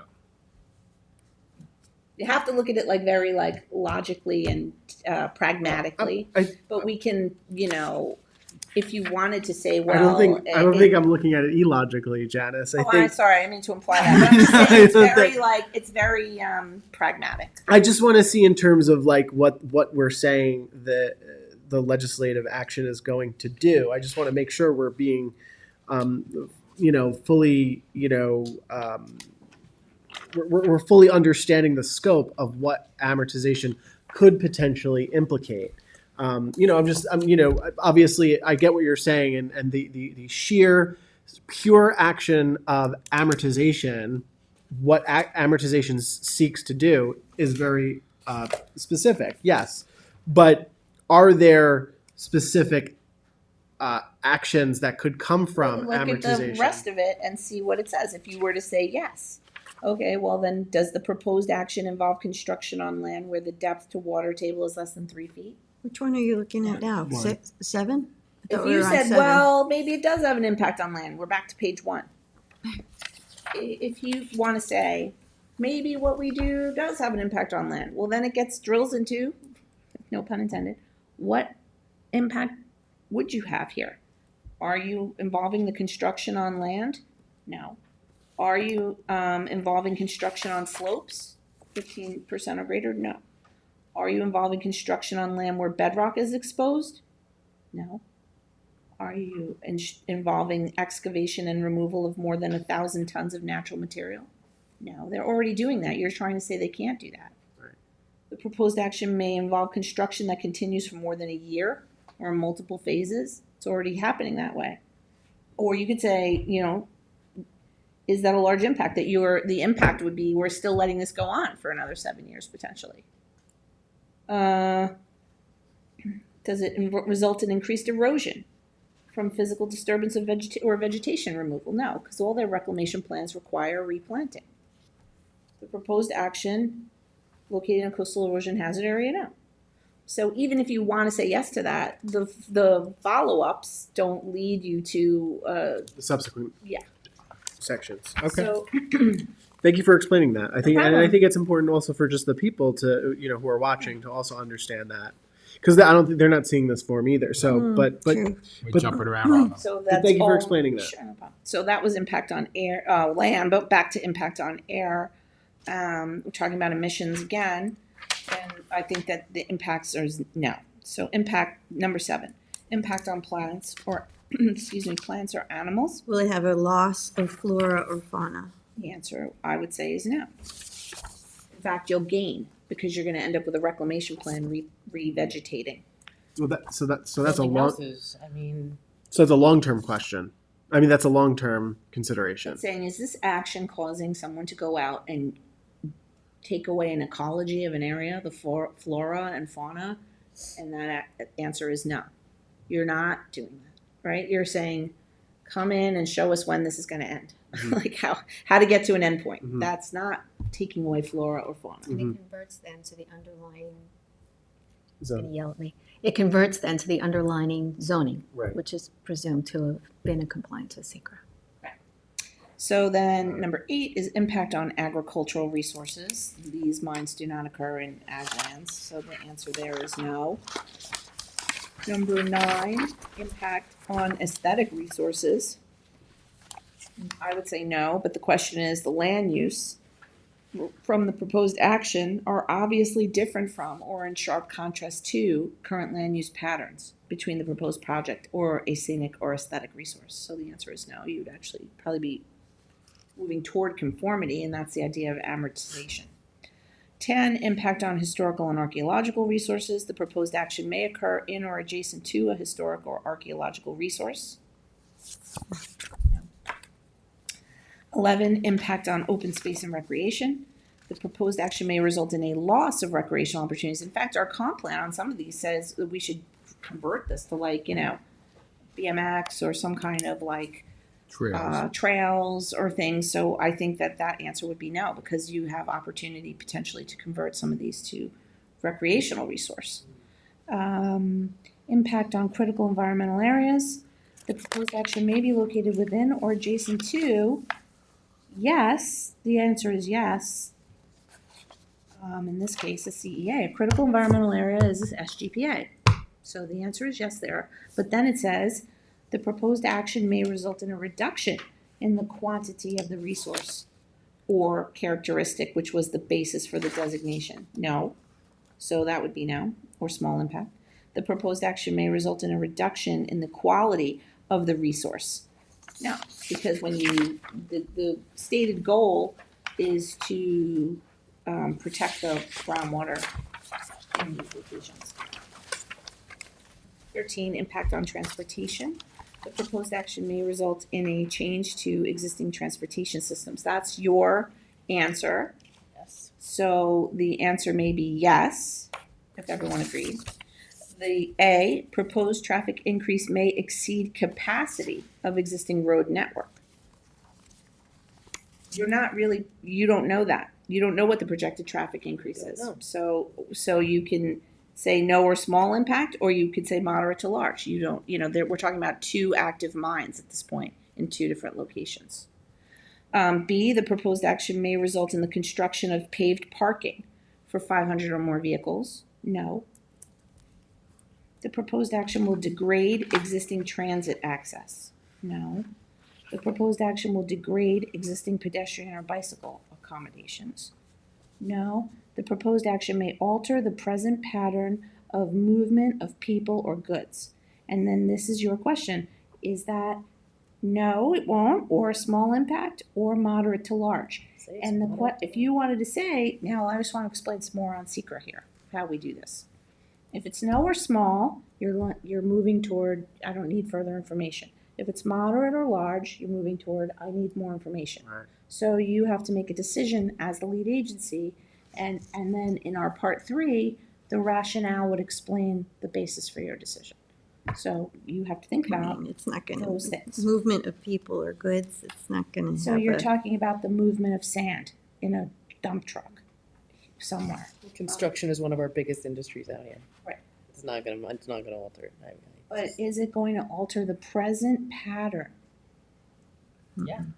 No. It's going to have You're gonna have more less trucks trucks, but coming you're from the not west. changing the roadway or creating an overpass. I see where this is going. So I'm the not even- trucks coming from the west would be a wash versus the Joke. trucks going to the Absolute joke. east. So basically when we're at a point where like some boards, we've had this at the planning board, the full board doesn't agree on some of these answers. We can poll the board, whether you want to say yes or no. I can, I just want direction. So Well, is the question that, and I think this is just the more global question that we have to really think about, is the question really, is amortization going to lead to more traffic? Or as it exists now with the existing sand mines, is there already existing traffic that is occurring now that could potentially decrease with the amortization of the sand mines? I mean, I understand the question too. Could it increase? Because now we're going to be potentially, the question is, are we going to be now getting sand deliveries from other parts of the region that are coming east, right? I think that's what your concern is. But That takes it off of local roads and keeps it on, may not be, you may have a decreased impact. You're not gonna have if it in you're the- taking it off a the local road. in the neighborhoods. Right. You're only gonna bring the sand in as you need it, and it's gonna be a long term, it's gonna be a long time before you feel it. So you would answer no, the proposed or small impact. I'm sorry, I know it's upsetting, like. We don't know sometimes because it's- there's no study. Right. There's absolutely no study, so we have no idea. We're going off of what people think is gonna happen. I mean, we've never done an amortization in this town's history without a study. If the sand comes from a truck that originates out of town or in, I think the two active mines are in East Quogue, they're still driving on Sunrise Highway either way. So the east side of the canal, it doesn't really make a difference if it's coming from East Quogue or Yaphank, right? Like it's just still driving on Sunrise Highway to us. still driving, yeah. That's a good So point, Janice. I'm not sure I understand the part where we would study, when they come in, we can't force people to tell us how many trucks per hour they put on the road at this point if they're not making an application to us. But when they come into an application realm, which you're trying to create, and now they're at the ZBA, they must tell us those kinds of information so that we can How many assess trucks it. you got? From your knowledge, Janice, are in previous amortization efforts? I mean, what was the extent of traffic studies as per other amortization efforts? The only other amortization effort I've been here for was the nightclubs, and that was basically a sort of same idea, map, data, gathering phase of how many are there, what are they called, where are they, Jet East and whatever, the one up that's still on the highway here in Tuckahoe and Dream and all these ones, they all had different names back in the day. Brendan's? Yeah. So it was an inventory and it was how many complaints were registered, things along those lines because it was a nuisance. It Right. was a community that came together and said, this is a nuisance and we want it to go And we had away. amortization of signs too. An amortization of signs, which still is, yes, we had that, which you keep extending the sunset for those. But So- I mean, yeah. So what was the extent of those traffic studies? You just Well, there was not a surveyed- traffic study related to Oh. those uses. It was more about the noise, the public drunkenness, let's call it, or there was a lot of code enforcement reports around these things that said these are a nuisance. It was one thing when it was all farms, but now all these people live here and you can't have that there anymore. And so it went away. In some instances, the town bought the property, like Jet East in North State. Yeah, and that was one of the things the planning board said here with the sand mines, that they were suggesting instead of, if somebody said, we need 7 years, well, maybe they want, what's the value of that time? And then maybe the town wants to purchase the property. Right. Okay, so that's transportation. Impact on energy is that the proposed action may cause an increase in the use of any form of energy. Now, will your amortization cause an increase in the use of any form of energy? I don't see how. It just doesn't. The impact on noise, odor, and light I'm sorry. It says the proposed action may result in an increase in noise, odors, or outdoor lighting. No. And number 16, the impact on human health. not noise. Well, you're amortizing something, so theoretically it's going to end. The noise is going down What- as you phase it But out. what about I know I brought this up before. What about remediation? That's part of their use. It's not called remediation, it's called reclamation. Reclamation. And that's part of the use that they're involved in right now. So that's Okay. part and parcel with what they're doing requires a reclamation plan. We're not instituting a law saying something about a reclamation Understood. plan Okay. that causes noise, odor, or light. Oh, wait, so they all have reclamation plans in place, right? So You once, can't have a mining permit without a reclamation plan. They go hand in hand. so once, if the amortization period expires, then they have to They have to implement do it their implementation And that's of already their plan. on Yeah. file, yeah. And we don't get in the middle of that because that's the state that is preempted us on those plans. They are in that field. They do that. Where some of them are so old that now different uses are available, For them. like solar. If somebody, can they go back to the state and say, that wasn't part of the reclamation plan, but The I want to change reclamation it? plan is always the same, and that is to ensure Slopes on the side. slopes and the revegetation. There is no use associated with a reclamation plan. Oh, I see. So you don't even know how to grow lights. The impact on Don't human even know health. what? How reclamation of my mines work. I mean, this is like, No, I haven't actually seen the reclamation plans, but that's something Not that much the to see. They show you a slope and like vegetation. Yeah. Like they're just, hey, you're gonna extract this sand, this mineral, this resource out. And then what are you gonna do when you're done? We're gonna stabilize the slopes and we're gonna vegetate it. Mhm. And then that's it. That's reclamation. There's no like, oh, and then we're gonna turn it into that turns into land use. But, And but, then- but Then they'd have to come That's to the another step town. for them. Yeah. so why don't we do this through incentive zoning? I mean, instead of amortizing and taking away a use, why don't we come up with what we want these things to be and start from there? You still can do that. No one's stopping you from doing that. You can still do that. You Yeah, guys and are that's the why we- legislative body. yeah, So you we can say were- this use is going away and here's all the things we want to do with sand mines and Yeah. conduct your We can come- rezoning and studies and anything the- else you want to The do. owners can and come back after. to us with the different ideas to get rezoned. But And here- some but of them here's- did already. One of them Yeah. came in and wanted to do solar. But the problem is, we're amortized, we're taking away a use without putting these other uses, like, we're looking at a comp plan update, right? So this is the perfect opportunity to look at all of these sites and say, what would function here, what would work here? Because, I'm telling you right now, we can build all of the housing in the world that we want. If you sat on the roads today to come to work like I did, yes, there's some teachers and some doctors and some professional people coming to work. But for the most part, it's trade contractors, it's trucks. And if those businesses have nowhere to function here, which they're pushing into our ag reserves currently, what are we gonna do? We're still gonna have that traffic. You can put all the workers out here, but if the businesses are based in the west because there's nowhere for businesses to function here, because the land values have gone up and LI 40 has just morphed into more housing and other uses that we don't want. I mean, these to me are perfect examples of places where, it's pretty much a hole in the ground, right?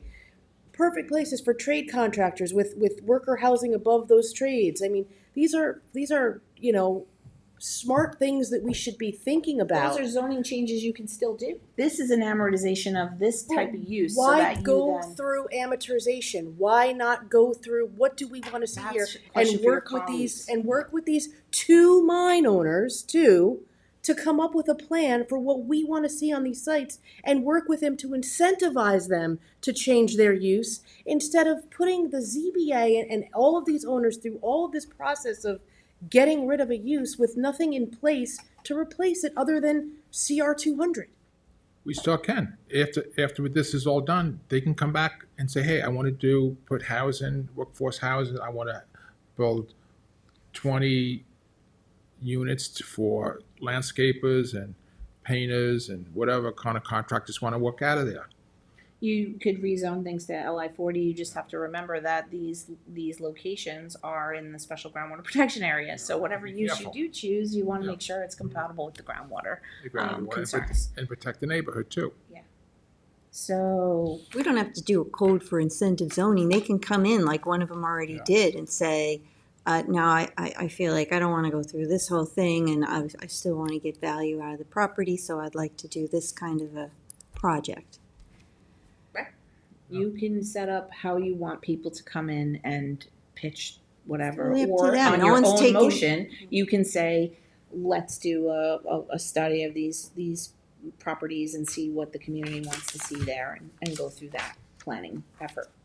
And it's Whatever not you just wanna the do. two, it's all seven, because, who knows what the rest of them are doing, and they might want to, change the use, or they might be doing something that we're not.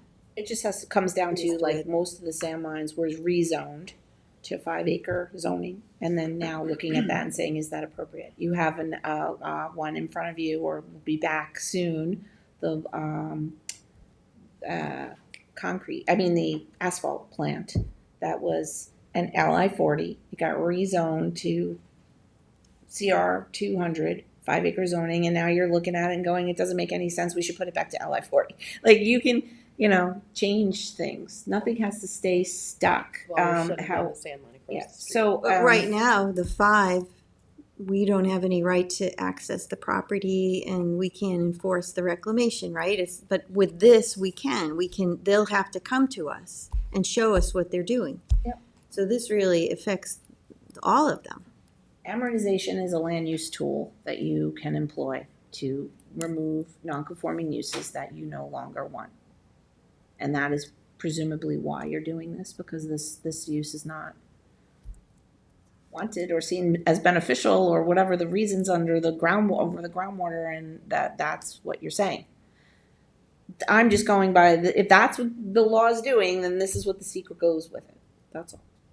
I have a little thing about amortization, and it says the validity. The amortization technique sometimes is described as more of a postponement than a solution, to your point. Where is this from? This is from a paper about how to determine an amortization period in land use. Okay. And it has, from Washington University, it has the virtue of cushioning the economic shock. It has the vice of delay. Courts have held that the validity of application of an amortization technique need not depend on exact compensation for all economic loss. In order to be a reasonable exercise of police power, the termination process must mitigate the private loss by allowing an owner a reasonable period to recoup his investment in the nonconforming use. And that's why you see those standards in your code about talking to the ZBA about the, hey, but I just bought all this equipment and I need to, whatever it is. It says the process of determining the amortization period is not merely a matter of accountability, it is rather a balancing test, weighing the private cost against the public gain. And also considered is the magnitude of the cost to the owner and its economic impact on the business and individuals concerned. So that is what you're doing when you put them at that ZBA. Those conversations happen there. You're just creating a process by which Platform. it can happen. And public testimony can be taken, and all told, the ZBA will say, okay, it's reasonable to allow this to phase out by such and such a date. And then they'll establish that date, because you don't know the specifics at this point. And no one's taking the property away. They can use it for something else. Right, and that's what Councilwoman McNamara is talking about. What's the something else, and how do you conclude what that is? And that's further planning necessary. I just think it's wrong that we had a full public hearing process.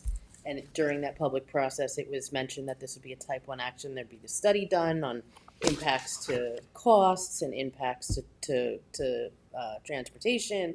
And that was all said during the public hearing process. Everyone kind of stopped talking about those things, because during that public hearing process, we said it was going to be type 1 action, and we said all the things to be studied. And now we've closed the public hearing, and now it's going to just Well, we're treating it like a type 1 seems by doing the extremely long form. disingenuous. Right? We're So treating this it is like the same that, form you would be reviewing if it was a type 1. So you're still doing that. which is because So we the were question is, concerned if you that, don't have all these large impacts and your right column being checked, you're leading toward, this is not going to have an impact. If all these are yes, and all these things, then we lead toward an environmental impact statement. And the environmental impact statement, by the way, is not a negation of the project. It's the assessment of what those impacts are and how they can be mitigated. And can they be mitigated sufficiently so that the project can move forward? So impact on human health. The proposed action may have an impact on human health from exposure to new or existing sources of contaminants. No. So I think, and then, there's 2 more. 17, consistency with community plans. The proposed action is not consistent with adopted use plans. That's not so. It is consistent because your adopted plans have been talking about phasing out non-conforming uses over time. So that's that. And 18, consistency with community character. The proposal is inconsistent with the existing community character. This is not, right? yeah, So you've now had a front row involvement with Part 1 and Part 2. Part 3 is the sort of paragraph or verbal reasoned elaboration, which we don't have here, but all that you've said we'll put into a bit of a narrative, and that is your reasoned elaboration. Janice, let me ask you a question. If one of these questions triggered a yes, just hypothetically, right? What would be the next step from your office? Like what would Do be a part done? 3. A Part 3. The yes doesn't trigger an environmental impact statement in and of itself. It's that you would then say, wait a minute, is there a moderate or large impact? What is that? And can it be mitigated? Would potentially a triggering of a yes also require some kind of study, for instance? You are the lead agency, so you can direct any study that you want. Or you can say it doesn't require a study because it's intuitive, because we know that, these things, whatever those things are. I just want to know in terms of the process how things like if things were to say we yes, there's You could say that we don't have enough information. what kind of analysis is done from your standpoint? In the planning It board would be realm, further sometimes evaluation. they'll say we need further evaluation. You can say that you need further evaluation at any step in this process. Thank you. Thank you. Sure. So you asked me to come and go over this form collectively, so it was on camera and everyone could go through it. And sure. So I'll prepare the Part 3 basically, and then you'll vote on it. And not everybody agrees on that, but you obviously the majority rules. So thanks. I guess. Thank you, Janice. So no problem. Have a nice day. Okay,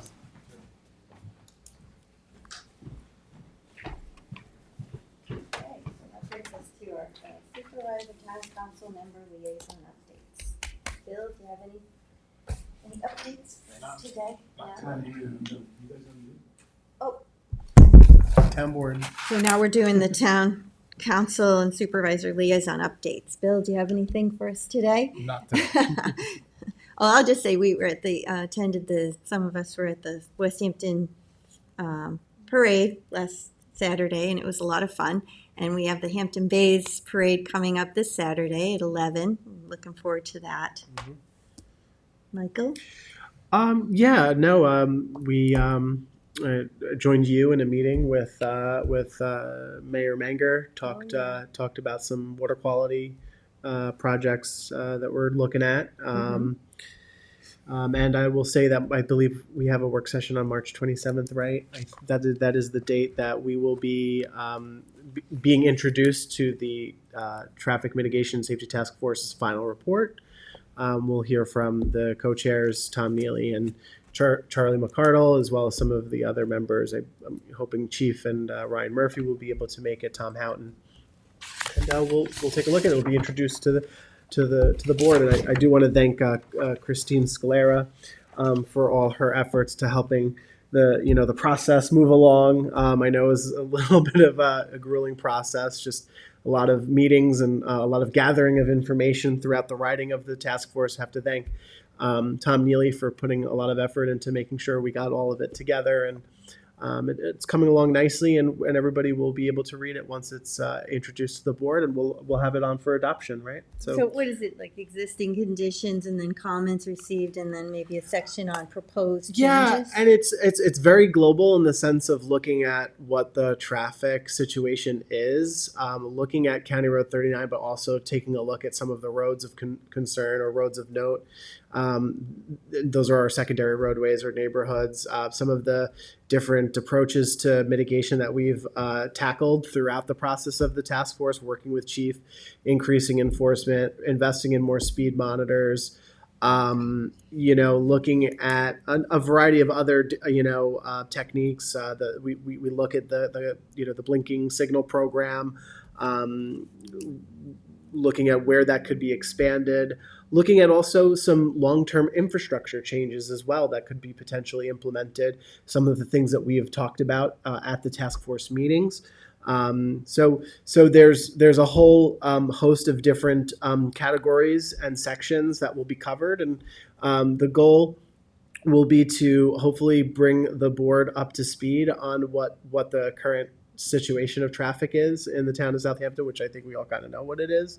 But, it'll kind of highlight all of it. And I think will point us hopefully in the direction of considering, and I think this is something that we've all kind of talked about in different ways, a comprehensive traffic master plan that I think will be very, very necessary at some point for us to start thinking about a comprehensive approach to mitigation, because we've handled throughout the task force process, and I think throughout the town board's evaluation of some of these matters, we've dealt with this, and guilty as charged, in a piecemeal fashion. Oh, well, this issue came to us, we looked at it, we dealt with it, but do we, and I think I learned this at the Association of Towns, should we be thinking about this in a much more comprehensive way, so that we're dealing with speed, dealing with congestion in a way that doesn't conflict?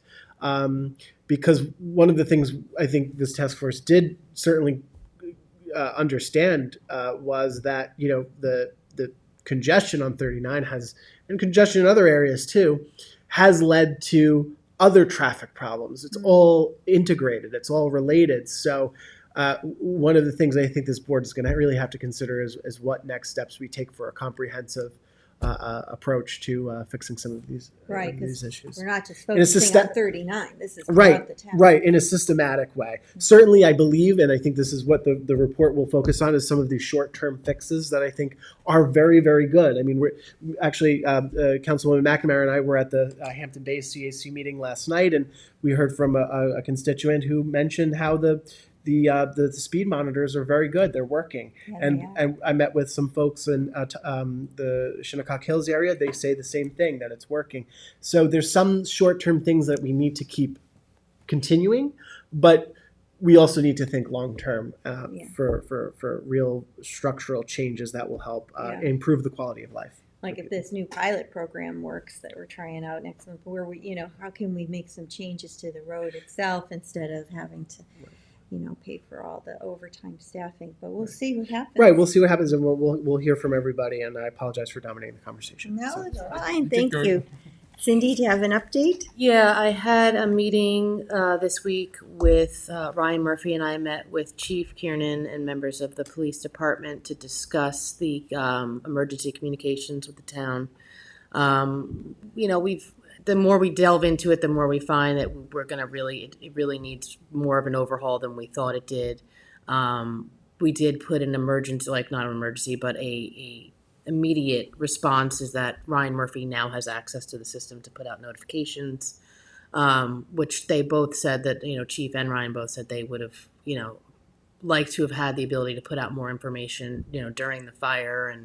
And it was a really good, it was a 1-day event, and it showed us where we need work. And,